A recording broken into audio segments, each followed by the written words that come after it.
Hello and welcome back to some retail stories. It's been months since I last recorded one of these episodes, so a little bit of an update of what's going to be happening with our retail stories.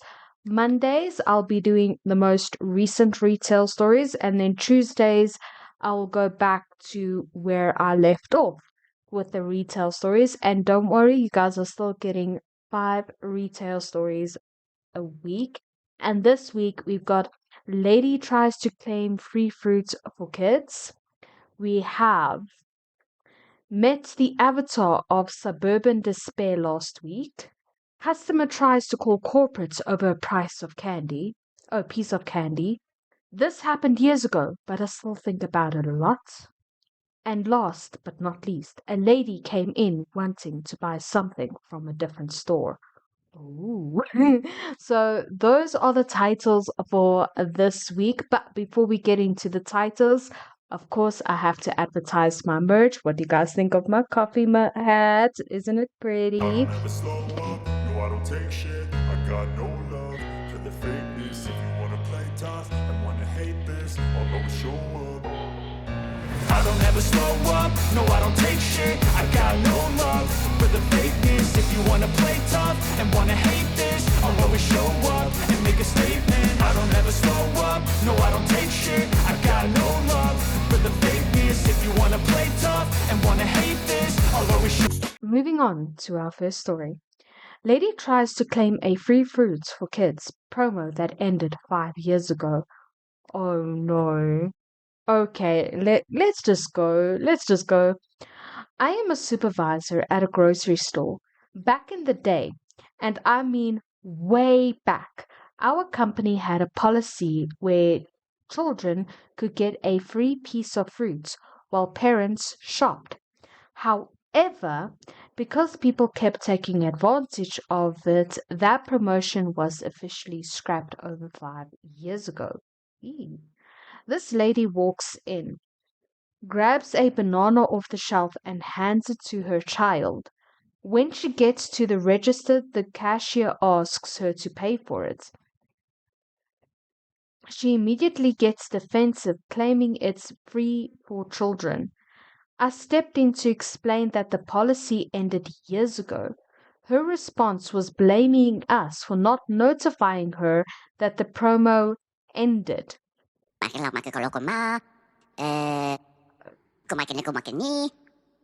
Aha, I see. However, when the promo was active, there was a specific stand with smaller fruits. She just grabbed a regular one from the main display. After being told no, she marched back to the shelf, grabbed the biggest banana she could find, had it weighed, and paid for it out of spite.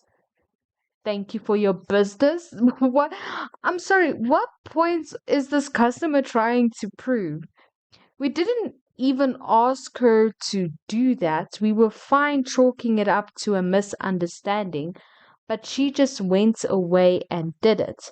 Then things got weird. She started demanding to know how long I and the other supervisor had worked for the company. We're both just looking at each other like, what does this have to do with the price of a banana? She then hunts down the store manager to grill him on his start date too. Oh my word. Despite everyone telling her the same thing, she insisted that we were all wrong and that the fruit is supposed to be free. She ended her tantrum by screaming that she's going to post us all on social media because we're incompetent and can't do our jobs. Lady, there is no signage, no shelf, and no policy. You're literally fighting for a promotion that died in 2021. Good luck with the Facebook post. Okay, after she bought the banana, I would have been like, thank you for your patronage. That would be my response. I'm like, I don't know what you're trying to prove here. The policy has changed. If you got a problem with it, Here's head office's number, or here's the owner's number, or contact details. Take it up with them. Instead of throwing a tantrum in the store and blaming the staff and the employees that are just there to do their job. That's how I would have handled the situation. And honestly, I'm like, okay, so buying a banana is proving what point exactly? You do realize you're just supporting something that you're trying. It's like you do realize buying a banana is not exactly supporting what you're trying to fight against, right? Right? I I just uh, what? You're paying way too much for bananas. Who's your banana guy? Oh my word. The ones from the hammock cost more. I need a worm guy. Oh my word. I don't know what to think of this story. I'm lost for words. Um, I have nothing to say about that. I would rate that like a 3 out of 10 because she basically threw a tantrum. And I'm just, okay. Well, 3 out of 5. Sorry, I forgot I had an out of 5 rating, not out of 10 rating. Yeah, I would rate that a 3 out of 5 because you're practically throwing a tantrum over nothing. But that's just my opinion. How would you have handled that situation? Would you have just let it go? Please let me know in the comments down below. And what would you rate? What would you rate this one? Because that one's a doozy. That one's a doozy. Met the avatar of Suburban Despair last week. This happened on Friday, but I'm still baffled by it today. None of my co-workers know what this person's deal was either. I think she spawned into existence to make my day marginally worse and significantly more bizarre. I work at a thrift store. We are basically a dumping ground for a bunch of different organizations in the area. I'll refrain from going into more detail than that, but the long and short of it is that we have a lot of inventory going in and out all the time and no one to consistently price it. Some things have prices set ages ago that we basically never change, and everything falls into a general range. Example, most love seats are around $20. This means that we all have a rough idea of what everything is worth, and we'll give anyone who asks a price based on our estimates. So unorganized chaos. That's what I'm getting. That's what I'm getting. Unorganized chaos. I'm pretty much in charge of pricing, and I have my own personal list for consistency. I'm also fine with bartering, and I will lower prices quickly. I've sold a $25 item for $5 because the customer was nice and seemed down on their luck. One time I sold a coffee maker for $1, stuff like that. Okay. So what is this, like a secondhand store or a thrift store or like where used furniture goes? Okay. This one woman came in on Friday and gunned it for the section where we keep art and decor. Okay, it is a thrift store, okay. I could not describe anything about her appearance save that she was blonde and wearing one of those Lily Pulitzer shirts. I don't know what that looks like. That looks like it was designed for and by the colorblind. Her expression was already pissed. Oh, I will not. I'll be like, no, nope, I'm not dealing with that. She came to the register with a table lamp and asked how much it was. I said 5.60 plus tax, a price set for all lamps long ago before my time here. One that I am too superstitious and lazy to change now. Okay.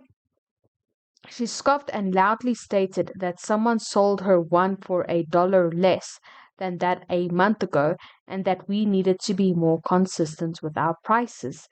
Yeah, I kind of agree with the customer, like, being inconsistent with your prices and then one person saying this costs this much, I'll sell it for you that much, and then the next time that customer comes over for the exact same thing, and then you're like, oh, this is how much it costs. Yeah, I kind of agree with the customer here. I think you guys need to communicate more and actually, you know, price things properly. Unorganized chaos it's just, yeah, it doesn't work. I remembered suddenly that a month ago I had met this woman who had bought a different lamp. I also said 560 that time, and then dropped the price at her request. I did not correct her because it was about 20 minutes to closing and I wanted to go home. Okay, sure, $4 American and 60 American cents, why not? I rang it up in our ancient chugging computer system, and with tax included, it came to about 496. She paid with a 50, which, all right, sure. I gave her 45 change and turned around to grab a pen I dropped earlier.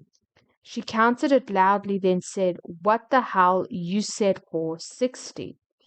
I turned around and started to explain sales tax to middle-aged woman who presumably knew the concept. She scoffed and said, "So I'm supposed to believe that it came out to exactly $5. Sure." In what I think was a Regina George impression. Her voice was really high and Valley Girl for a second, which isn't what Regina George sounds like, but that line is from Mean Girls, so it was my best guess. Oh my word. I told her that her total was 496, but that there was a penny shortage. We have a sign up in the shop mentioning that the smallest change we usually have is nickels. I said that I could try to find 4 pennies or give her 1 nickel if she wanted that, and that I probably had some pennies in my wallet. She snatched up her lamp and accidentally threw off the lampshade in my direction, which made her way angrier, and she yelled, "Oh my God, whatever, keep your pennies. If you need them so much, I can't believe this. The guy who worked here in March was so respectful, and you're just so, ugh." How do you not remember who? Okay. I should add that I am not a man, but I honestly think she was talking about me because no one else sold something to her in March.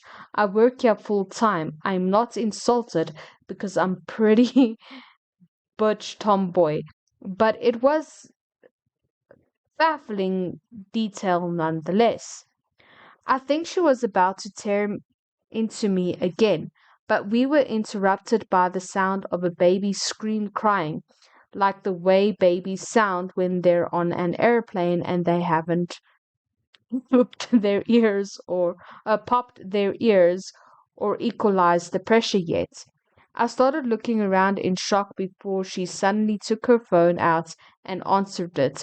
Oh my word, and the crying immediately stopped. I realized at this point this was her ringtone, a baby crying and screaming. I have tried to think of an explanation other than this woman specifically sought out and chose baby crying SFX to use as her phone ringtone, and I cannot find one. She hasn't come back yet. I dread the day that she does. I think I might invest in more baggy shirts and hats so that she thinks I'm the nice young man and not the evil penny withholding. Okay, I'm not going to say that. I can't get over 4 pennies. She was driving a BMW bigger than my kitchen. Okay, the thing is, look, I know it's not easy, but if you remained consistent with the pricing, you wouldn't have run into this problem. And if you just say, no, this costs this much, I'm sorry, I cannot lower the price, it would have been better. I know it's a thrift store. If anyone who has worked in thrift store and let me give me more insight on how it works, please let me know in the comments down below. But I think remaining consistent in your pricing and, checking prices, um, it will avoid these kinds of situations. And if the customer was still upset, even if you remained consistent in your prices, then I would have been like, ma'am, can you please leave the store because you are causing a scene?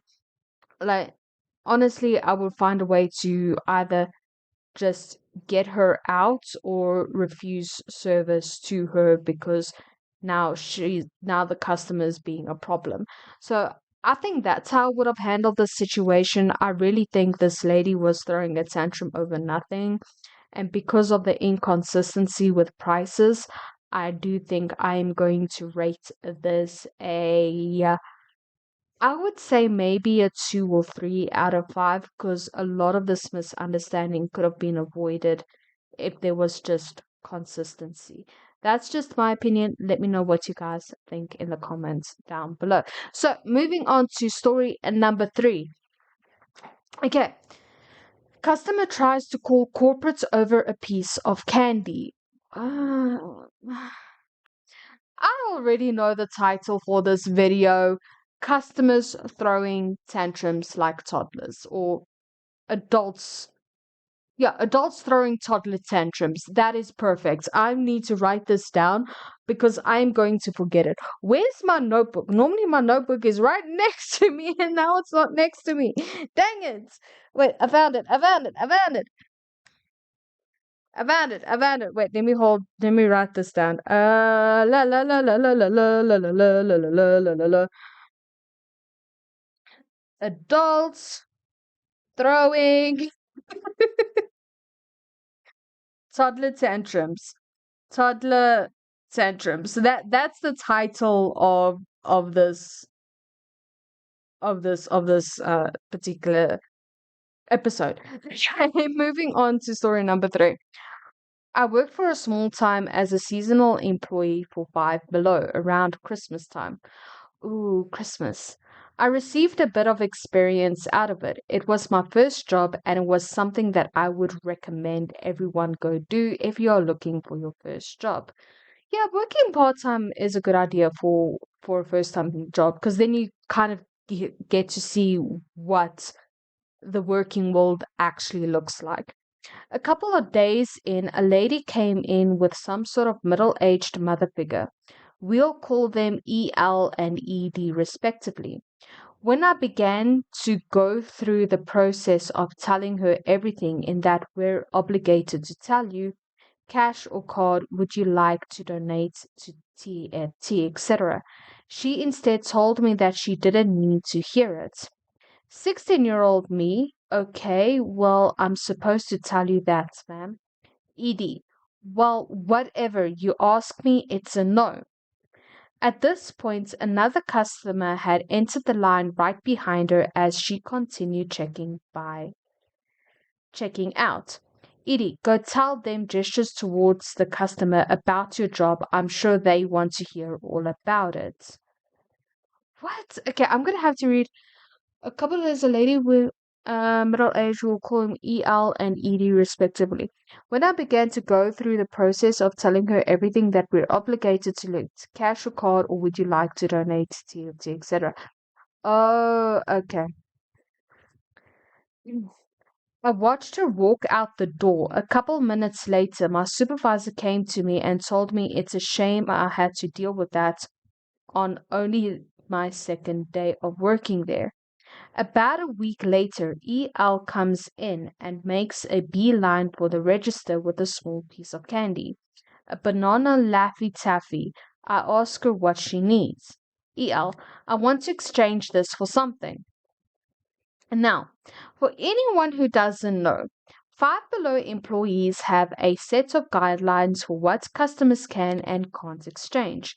This was a piece of 5 cent candies, and those are very specific. Those can only be exchanged for 5 cent candies, not for anything else, even if you have enough for the non candy product. I don't know about this at the time, so I tell her I don't know how to. She gets defensive. Oh, I hate it when customers gets defensive. EL, well, it's not that hard. I can teach you how to do it if you need me to. Ma'am, it's not that simple. I don't know how to do it. If you want, I can radio the sales associate for you and he can help you. Okay, go ahead. I call the sales associate and he comes up to the front. He hears her side of the story, then tells her what I wrote above. EL leaves but doesn't pull out. It's later that we find out after leaving she got in her car, then called HR. We don't have a number for HR. However, so she goes to corporate. According to our manager, that's all we're allowed to know. I don't know what happened to that woman. However, her tirade does carry a moral. The customer isn't always right. And I have said this time and time again, the customer isn't always right. The customer is, okay, when it comes to taste, so when it comes to likes and dislikes, the customer is always right. Guys, do yourself a favor and go search up the entire saying. Don't just take the first part. The customer is always right when it comes to taste. That is the full saying. So if I walk in and say, I like this, I want to buy this, then I am right. But when it comes to how policies work in a store, the customer isn't always right because you are not there. You are not in the meetings. You're not busy setting up the shop. You're not busy cleaning. You do not know what's going on behind the scenes. You don't know what our contract says. So you might come in there and be like, you want this. And the retailers can't always do what you want because it might go against their contract and it breaches contract and they can lose their jobs. So no, the customer is not always right. You are right when it comes to your likes and dislikes, and that is that. It makes me so mad. I don't know how I would have handled this situation because honestly, if I was this person's supervisor, I'll be like, ma'am, this is a child you're talking to. They're only 16. This is their second day of the job. You are asking them to do a supervisor's job. If you can't respect my staff, then I'm going to have to ask you to leave. If you can't be, I don't know, courteous, then I'm going to ask you to leave. You are not about to come in here acting all self-entitled and taking your issues out on my staff. That's not how it works. And that's not how it should work in customers. I don't know when customers started getting this self-entitled act when they walk into stores. You do not own the store. You do not own the products yet. You don't own the products yet. You do not own the store. You do not own the products. You don't know how the store is run. You don't know what policies are put in place. You don't know what the rules are. You are only there to buy what you need or to buy what you want and leave. If you can't be courteous, don't even bother showing up. I am so sick and tired of people acting self-entitled when it comes to retail staff. You're no better than them. I'm sorry. If it wasn't for retailers, you wouldn't be able to make your purchases. It makes me so mad. I can't. I'm just And this is not a rant. This is not me going like like I normally do. This is me just being fed up, you know. So yeah, there's that. Anyway, we are moving on to story number 4, which is this happened years ago, but I still think about it a lot. When I was in college, I used to work part-time at a home improvement store that I will not name. Okay. Where's your capitals? Where's your capitals? Never mind. Maybe I should stop trying to be the grammar police. But it does get to me when I see. Okay, you know what? Let's just focus on the story. They had a loyalty program, not a paid membership type thing, but if you signed up with your email and or phone number, you could get exclusive discounts and such. Whenever people approached the counter to purchase something, the very first question we'd ask them was, are you part of the loyalty program, so they could enter their information preemptively and have any discounts automatically applied to their purchase. Makes sense. This couple came up to the register one time, and as per usual, I asked them, "Are you part of the loyalty program?" They proceeded to look at me as if I had two heads. Okay. Now, a lot of people would sign up for the program not knowing what it was called. So it was possible that they did have an account, they just didn't know the program had a specific name. I try again, it's our reward program. They dubiously repeat rewards program as if they've never heard of such a thing. Okay, not too bad. It's like, so far this sounds normal. If you've never heard of a program in the store before, this sounds normal. Fair enough. Yeah, exactly. It had previously been called something else before we did a rebrand. Maybe that's where the confusion was. It used to be called previous name. We recently changed it. Once again, they have no idea what I'm referring to. I asked them if they would like to sign up and they decline. No problem. I proceed to ring up their order, which is a lot of items, easily totaling over $600. Once the final item has been scanned, I tell them their total and ask them to follow the instructions on the pin pad. The woman swipes her card. My computer alerts me that the payment has been accepted and auto-prints their receipt, which I hand to her. All right, and there's your receipt. Thanks so much. Yeah. Thanks so much for shopping with us, and you two have a great day. I love that. Like, thank you so much for, yeah, that's nice. She takes a receipt, looks at it, looks at her bags containing 600 plus worth of products, looks at me, looks at her receipt again, looks at her bags again, looks at me again. She then asks me, "So where do I put in my phone number?" Oh my word. My eye twitches. I'm sorry, you what? Yeah, I had a 25% off coupon with my account and I wanted to use it today. As it were, our POS system didn't allow me to partially refund items nor to void an entire receipt, meaning I had to manually scan each item and refund them one by one, then do the entire transaction over again. I nearly quit on the spot. No, no. I've had the same experience. It puzzles me how adults will complete payment, then mention a coupon or using points. How do you propose doing that when you already ran your card and stand with receipts in hand?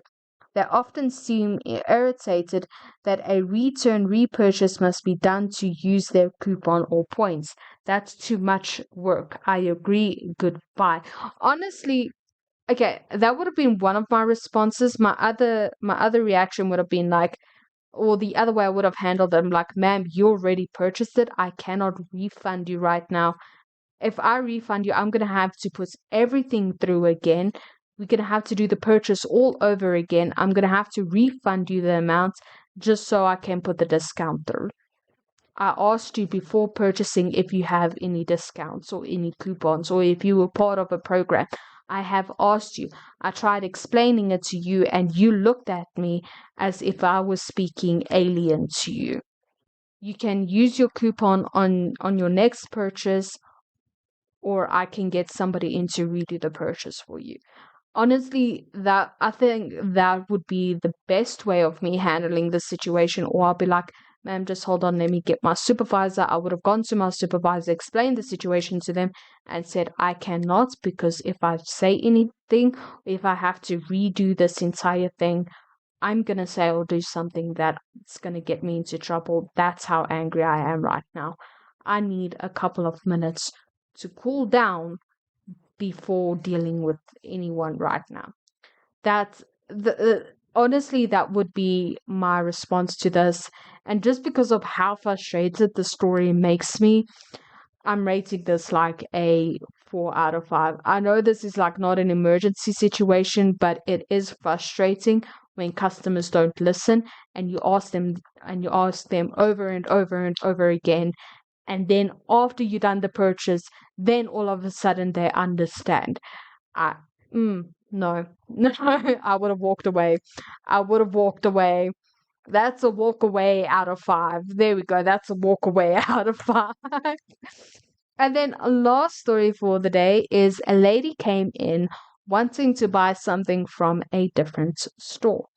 I work at a clothing store in a mall. The other day, this lady comes up to me while I'm standing on the sales floor. Lady, where can I pay for this? It's very obvious where the registers are, but that's irrelevant in this story. Me, sure, I can help you out. What is it? Lady holds up one of those makeup bar things. I want to buy this. Me, oh, where did you get that? We don't sell makeup. Lady, name the department's anchor store that is across the mall hallway from us. Me, oh, you can't pay for that here. You have to pay for it inside other store. Lady, well, I didn't see anyone around the area where I found this. Me, well, I would bring it to their customer service desk. There should be someone there. The lady walked out one set of doors past the mall Easter Bunny, taking pictures with children, and all the way into another store. I never heard anyone think you could take stuff from one store and pay for it in another before. I think it depends on how a store is set up because I don't know if it's just in movies or if it's like how stores are set up in America where you've got like multiple stores, but it looks like one store, if that makes sense. So you got a store here, and then next to the store, there's not really a door or anything like that. You got a store here, and then you got a store here, but there's no door, or it's just it can be confusing. And I would be one of those customers that would be like, oh, I'm buying this, I'm gonna go to that register and pay for it. And if they say, oh, this is the wrong store. And I'm like, okay, so where's the register for this store? Because there's no, there's no differentiation between stores. There's no doors. There's no any separation. Like, how do I know which store is which? I don't know if that's just me or is that how movies portray it or whatever. But I've seen like it, I think it can be confusing if a store is set up like that. So yeah, but maybe the lady just got confused. I would rate this just a 1 out of 5. It was just a confusion or a misunderstanding. And I can understand the lady's frustration, especially when you go to pay for something and there's nobody there. You don't want to go into a store trying to buy something, and then when you try and buy it, there's nobody there, and now you're just standing there. I would have just put my products um on the register, and I would have walked out and went to another store to buy what I'm looking for, because it's not the customer's job to find people to help you in the customer service industry. So that's just my opinion. But again, I would rate this 1 out of 5 because it was just a simple misunderstanding. And guys, last but not least, we have Sassy mugs. So we've got mugs, we've got hats. As you guys can see, we got them in different colors. We've got matching coasters and matching stickers. So we got the coffee emotes and we got the poop emotes, and I'll be adding another 2 emotes soon. I don't know when I will be adding these emotes, but I will be adding them soon. If you guys have your own stories, please tag me in my Reddit. I'll put that link down in the description below. And let me know what you think of the retail stories in the comments down below, and which story do you relate to the most.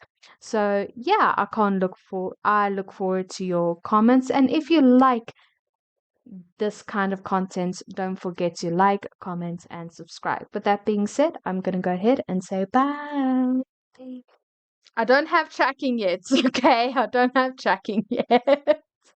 Bye.